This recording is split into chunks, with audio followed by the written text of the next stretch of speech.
Bonjour à toutes et à tous. Je vous retrouve aujourd'hui pour la séance de Karine. Je vous souhaite un bon visionnage. À tout à l'heure. Donc c'est parti.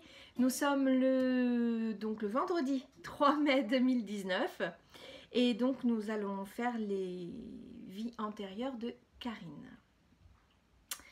Alors, avant d'avoir accès à tes annales akashiques, j'ai eu tout de suite les mains qui grattaient et qui chauffaient pour toi.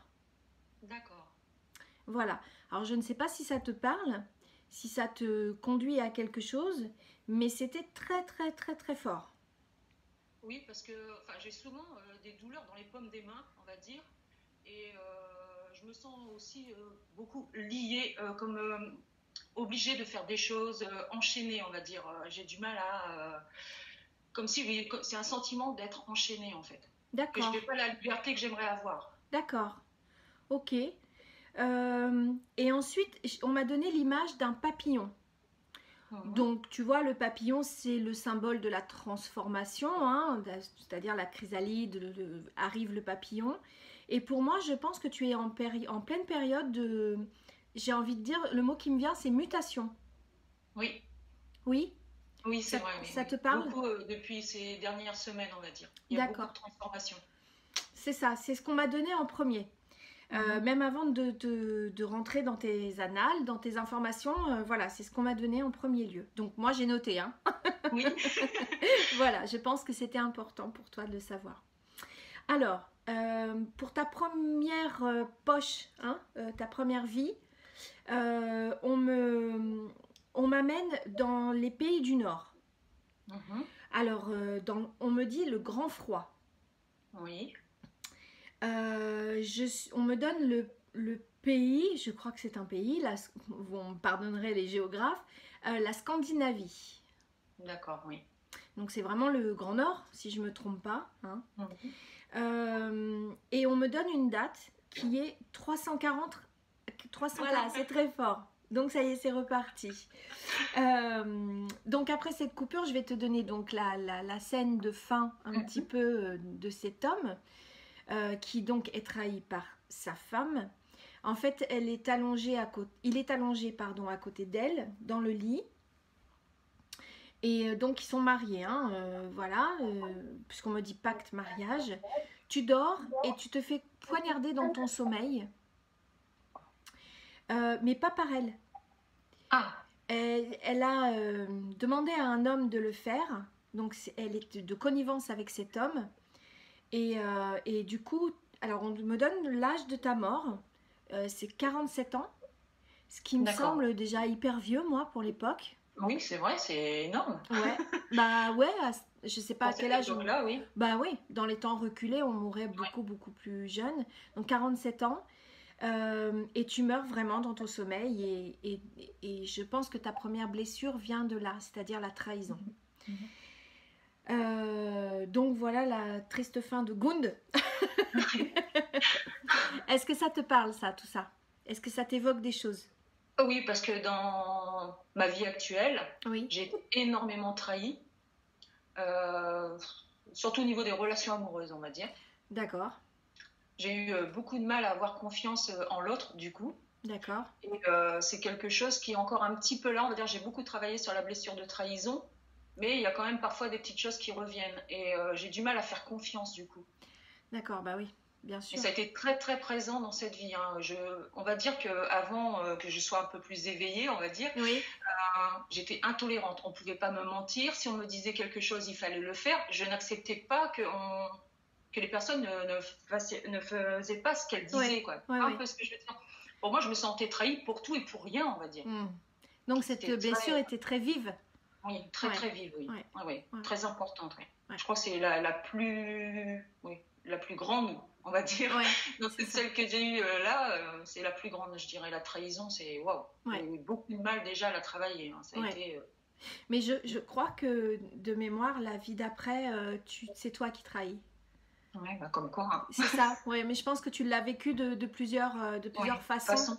Mais Mm. bon, de toute façon, je pense que quand on me donne des vies avec des grosses blessures comme ça, Mm. c'est le fait déjà d'en parler, hein, le fait de le mettre à jour, déjà ça fait un petit soin de libération. Oui, oui, Hein. c'est vrai. Alors je prétends pas soigner complètement la blessure parce qu'une partie est à ta charge, bien évidemment, mais le fait que ton âme ait réclamé ça, déjà Oui, ça fait beaucoup. Hein. Ça oui. entame le processus de guérison en fait.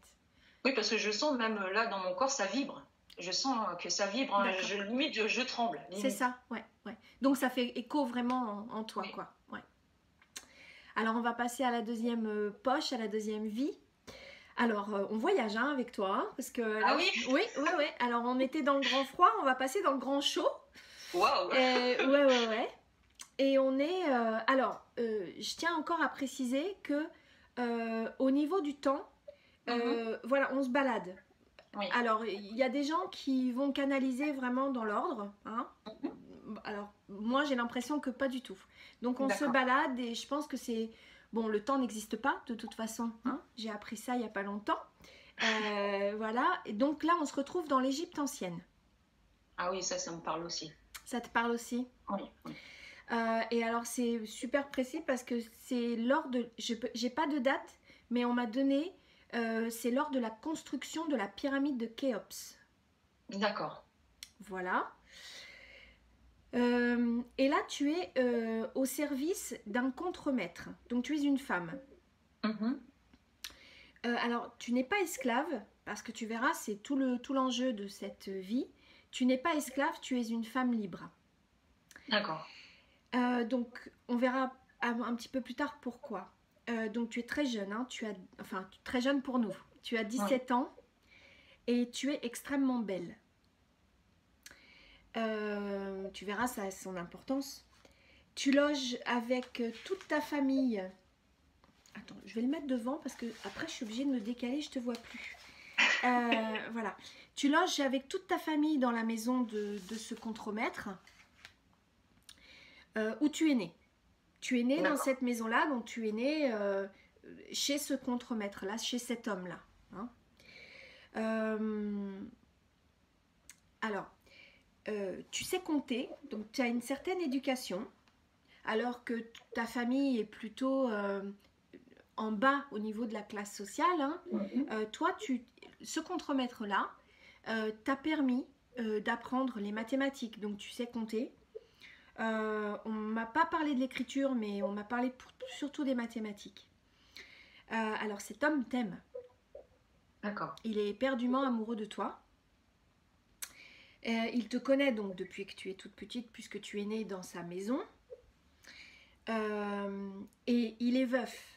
À l'époque où tu as 17 ans, il se retrouve veuf. Donc du coup, ça lui semble évident. Voilà. Et il attend que tu puisses te marier avec lui. Voilà, je lis mes notes. Hein. Voilà. Alors, on m'a donné ton prénom, mais on m'a donné ton prénom en français, parce que forcément, je ne connais pas l'Égyptien ancien en plus, de surcroît, et tu te prénommais Jolie Fleur. Waouh. Voilà, donc parce que tu es très belle. Hein. Alors, tes parents, tes frères, tes sœurs, eux ne sont pas libres. Ce sont des esclaves. Il n'y a que toi qui es libre. Alors, attends, je relis mes notes. Voilà. Et alors là, va arriver tu vas signer comme un pacte, tu vas faire une promesse que si tu t'engages dans le mariage avec cet homme libérera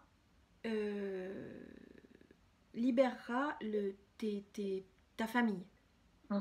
C'est-à-dire qu'ils ne seront plus esclaves. Il leur donnera la liberté. D'accord ?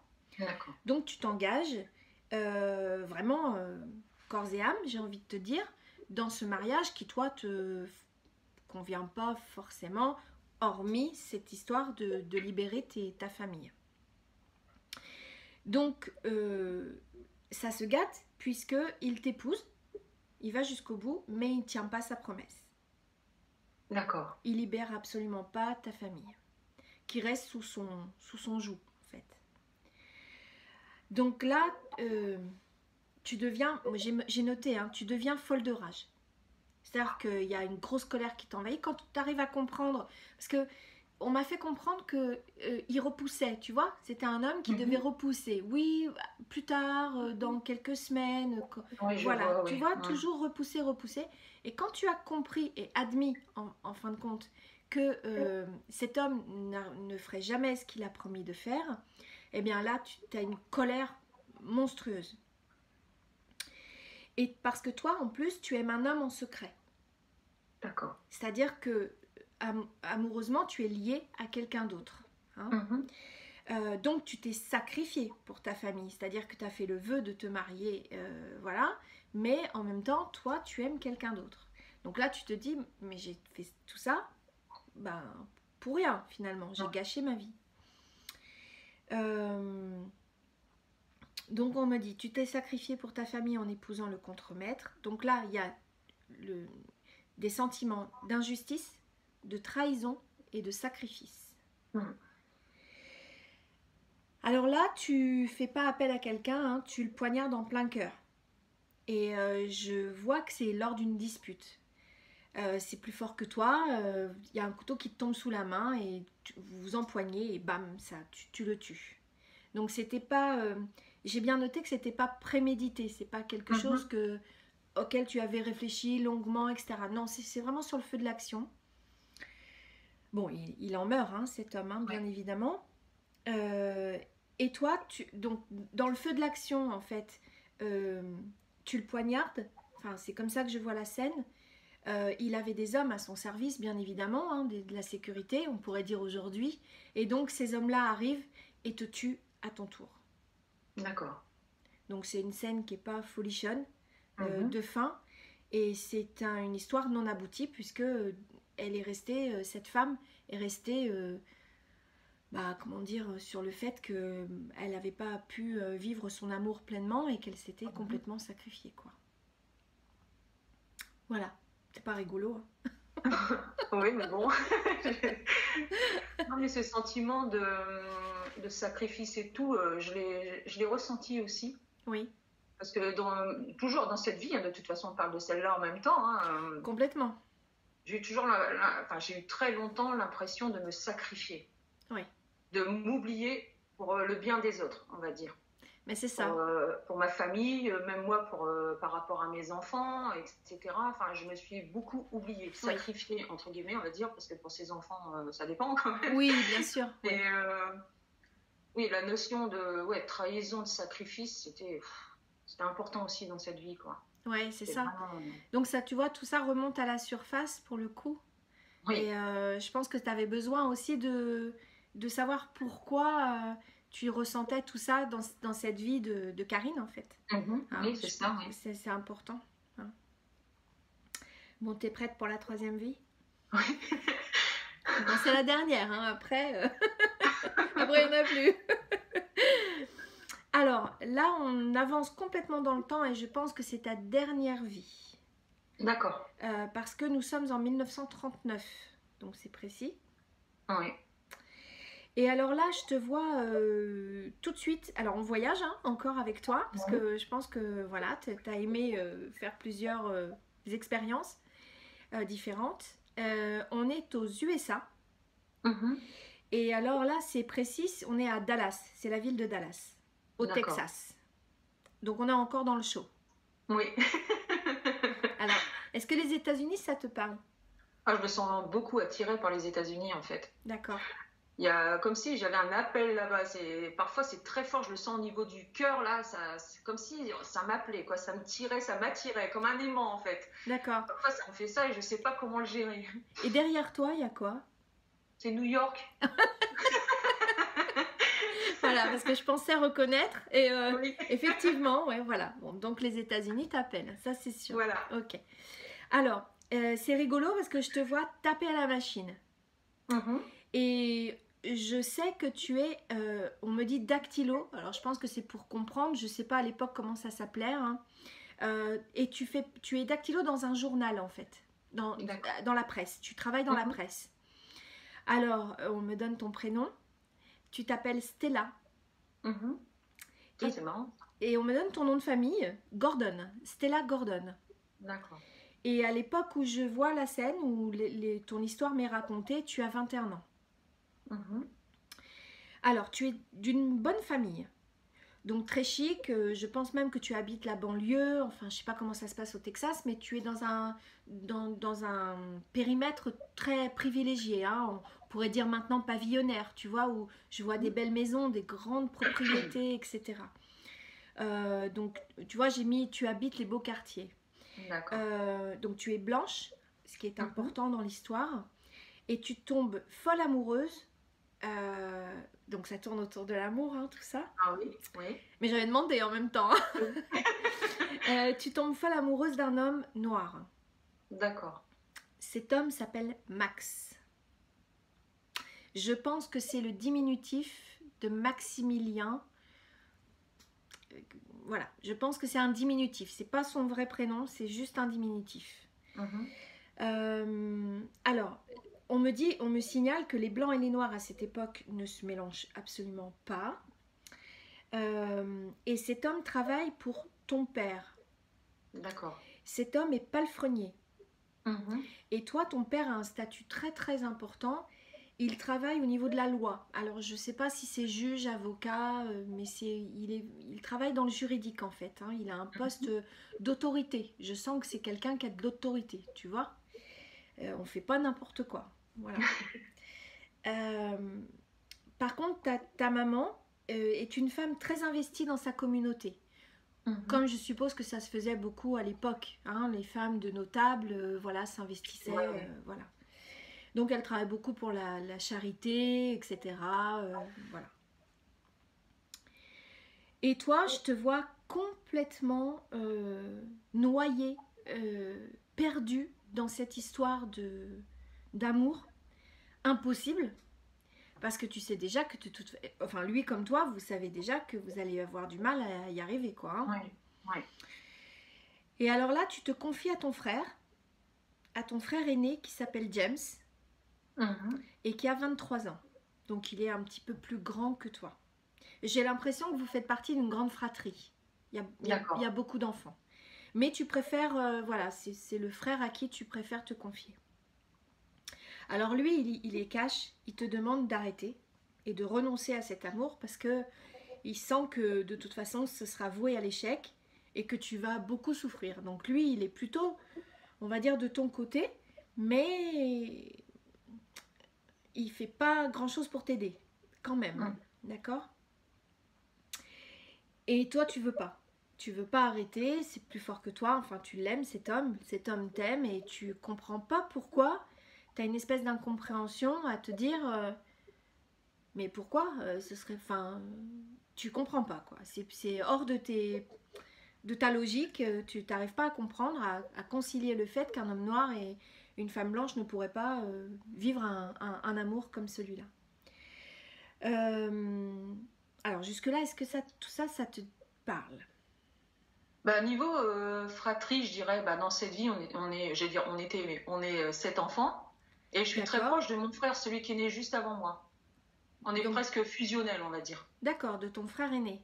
Oui, oui. D'accord. Parce que j'ai un autre frère qui est plus vieux aussi, mais Oui, j'ai 2 frères et 4 sœurs en fait. Et d'accord. Donc on mais avec retrouve lui, la fratrie, la grande fratrie en fait, voilà, hein. Oui, voilà. Moi, je me d'accord. retrouve au milieu. J'ai toujours, il y en a 3 avant et 3 après. D'accord. Oui, Mais avec lui, oui, on est super proches, quoi. C'est d'accord. presque fusionnel, comme si on avait presque le même esprit, quoi. Tu vois, c'est. Alors parfois on ramène, hein, enfin on revient avec des gens euh, dans le même rôle ou pas, hein, d'ailleurs, hommes, femmes, etc., frères, sœurs, voisins, amitié de boulot, etc., hein, Voilà. ça peut être divers et varié, mais on revient avec des gens pour continuer à travailler, lui, lui comme toi, cette Oui, même blessure en fait, hein, oui. dans des scénarios, j'ai envie de dire, différents, quoi, hein. Alors je continue. Donc ton frère, pour le coup là, le frère aîné, donc qui Mhm. s'appelle James, va te dénoncer à tes parents. C'est le seul. C'est pas méchant de sa part. Je ne ressens pas quelque chose de malin ou réellement méchant. Je pense que c'est plutôt la seule issue qu'il a trouvée pour toi, euh, que tu t'en sortes en fait. Pour lui, c'était le seul moyen. Hein. Et alors là, là c'est la partie moins rigolote. Hein. Le jeune homme dont tu es amoureuse, donc qui s'appelle Max, va être tué par ton père de sang-froid et par balle. Oh. Je vois la scène, c'est dans l'écurie. Il arrive sans sommation, sans rien, boum. Wow. Et je pense qu'à l'époque, de toute façon, Oui. ni vu ni connu. Ça n'avait aucune importance, hein, à la limite. Exactement. C'est ce qui se faisait, quoi. Hein. C'est un homme noir, donc ça n'a aucune importance à cette époque. Voilà. Hein. Et puis en plus, j'ai envie de te dire, ce que je ressens, c'est que ton père, donc dans cette vie-là, avait une telle autorité que de toute façon, on n'aurait jamais, même si les gens savaient que c'était lui, personne n'aurait été lui chercher querelle, parce que voilà, ou rendre des comptes, etc. Donc non seulement tu as cette grosse blessure de ton amour est parti, hein, tu l'as plus, donc tu es complètement perdu, et puis en plus c'est ton papa qui t'a, voilà, et plus la trahison de ton frère, pardon. Donc quelque chose de très lourd, hein. Oui. Alors, c'est pas fini parce que c'est comme un roman feuilleton. Je vois tes parents qui t'envoient loin. Ils te font partir. C'est la seule solution qu'ils ont trouvée pour que l'histoire voilà, soit... Et en plus de ça, tu es enceinte de cet homme. Donc du coup, ils te font partir voilà, de cet endroit. Et tu trouves pas d'issue. Donc tu mets fin à tes jours. Et ton idée, c'est d'aller retrouver cet homme, en fait, de l'autre côté. Donc tu trouves pas d'issue, et loin de tes parents, de ta famille, de ton environnement, etc., ben, tu cèdes et tu trouves pas d'autre issue que de mettre fin à tes jours. D'accord. Donc voilà. Ce ne sont pas des histoires très très rigolotes, mais en même temps, voilà, comme j'aime à dire, hein, les vies antérieures, c'est pas forcément pour la rigolade et de se dire oh j'ai été ci, j'ai été ça, c'est sympathique, ça c'est bien, ça flatte l'ego, mais ça sert pas trop. Mais je trouve que ça nous sert pas en fait, parce qu'on est ici aussi pour transformer nos blessures, hein, les libérer, donc c'est ces vies-là qui sont intéressantes parce tout à fait. Elles ont toutes les trois le point commun de la trahison, d'un amour inachevé. C'est aussi des choses que j'ai ressenties dans cette vie énormément. Oui. Donc je trouve que c'est plutôt des vies que, comment dire ça, je devais en avoir conscience en fait, pour mieux comprendre. C'est ça. Parce que je le sens, même là j'ai envie de pleurer, hein. C'est dingue, ça me donne envie de pleurer tout ça, parce que je le sens à l'intérieur, quoi. Oui. Je le sens là, au niveau du cœur, que ça... C'est présent encore. Oui, c'est présent, c'est ça. Ouais. Mais c'est pour ça que il donne ces informations-là pour que ça ça rejaillit, tu vois. Ça, comment dire, ça fait surface. Et donc du coup, toi, tu vas voir les jours qui vont suivre, tu vas peut-être pouvoir purger toutes ces mémoires et ça va te libérer de quelque chose. Hein. Mais ça, c'est le travail que tu auras à faire toi. Ah oui. Hein. Oui. Voilà, c'est ça. Peut-être par les rêves, peut-être par des synchronicités.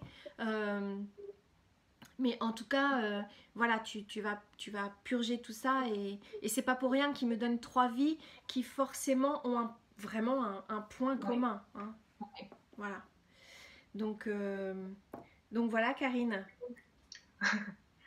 Je te remercie en tout cas, hein, parce que franchement, mais c'est vrai que même ces derniers jours, hein, tout le temps des images, je comprenais pas, mais je sentais quand même souvent une femme intérieure, comme c'était pas moi, mais c'est moi qui le ressens. Enfin, tu vois ce que je veux dire? On voit que ça vient d'ailleurs. Oui. Et qui est, comment dire ça, en colère, qui, comment dire ça, comment je pourrais expliquer? Parce que comme c'est des ressentis, c'est pas évident. Oui, c'est pas évident. Pour elle, il n'y a plus jamais question d'amour, on va dire. Parce que pour elle, elle pourra plus jamais aimer comme elle a aimé. Mais c'est ça. Elle ne retrouvera jamais celui qu'elle a perdu. Et ça, je le ressens très fort. C'est comme si elle me parle, quoi. C'est impressionnant, hein. Ces derniers jours, c'est tout le temps, quoi. Mais c'était ça. Alors, tu sais, quand on demande un soin, moi, pour l'avoir vécu, pour avoir demandé des soins aux autres, hein, pour l'avoir vraiment expérimenté, et puis maintenant l'expérimenter de l'autre côté, ça travaille vraiment avant. Hein. À partir du moment où tu m'as fait la demande, forcément, ça, voilà, il y a des choses qui se mettent en place. Oui. Hein, et tu as des informations qui, voilà, qui arrivent. Et moi, du coup, comme j'ai canalisé ces 3 vies-là qui ont vraiment un point commun énorme, hein, qui est pour le coup, le phare, c'est la trahison, mais ça englobe quand même plein de choses, notamment l'injustice, les amours impossibles, etc. C'est peut-être pour... tu me parlais, c'est pour ça que j'ai remonté les pages, parce que ta demande, je ne sais pas si on peut le dire à la vidéo. Oui, bien sûr. Ok. Ta demande, c'était le sentiment d'inachevé et le blocage intérieur. Et moi, je capte plus sur le blocage intérieur. Cette femme qui te dit effectivement, bah, tu ne pourras plus jamais aimer, forcément, parce que ces 3 vies-là, qui ont été fortes pour toi, t'empêchent dans cette vie-ci d'avoir un amour, on va dire, épanoui, d'avoir une vie sentimentale peut-être heureuse. Voilà, c'est ça. Donc, une fois que ces mémoires sont libérées et travaillées par la suite, hein, là, on les a fait ressurgir. Maintenant, à toi de faire ce travail en méditation. Voilà, tu sauras bien trouver de toute façon, je suppose. Et voilà, et tu vas voir, le blocage va s'en aller petit peu par petit peu. Faut pas s'attendre à ce que ce soit... non, malheureusement. Non, je sais comment ça marche. C'est ça, voilà. Ça prend du temps, il faut que ça prenne du temps, parce que si ça se libérait trop vite, on se sentirait pas bien déjà, hein, parce que c'est quand même une part de soi, hein, donc elle est là depuis longtemps, et quand elle se libère déjà, on a un sentiment de perte quelque part, je trouve. Tout à fait. Parce que tout à coup, il y a une partie de nous qui s'en va, et on est attaché quand même à cette partie, et il faut la détacher, c'est ça le travail, quoi. Hein, complètement. c'est difficile. Hein. Complètement, oui. Mais bon, là, je trouve que c'est des vies vraiment complètes. Je crois que c'est l'une des canalisations les plus complètes que j'ai pu faire, hein, avec des dates, des noms. Donc, c'est pour que ça te renvoie à des choses bien précises. Je pense que c'est ce dont tu avais besoin, tu vois. Oui, puis ça me parle totalement, hein, de toute façon. Hein. Ça fait miroir, on va dire. Hein. C'est ça. Je comprends mieux ce que j'ai vécu dans cette vie-ci, quoi. Et pourquoi aujourd'hui, je commence à comprendre pourquoi je l'ai vécu. Oui, tout à fait. Non, c'est très positif pour moi, en tout cas. Bon. Je vais arrêter la vidéo. On va se reparler encore après en off. Mais j'arrête la vidéo. Je vous remercie pour votre écoute. Et je vous dis à très bientôt. Ciao, bye bye.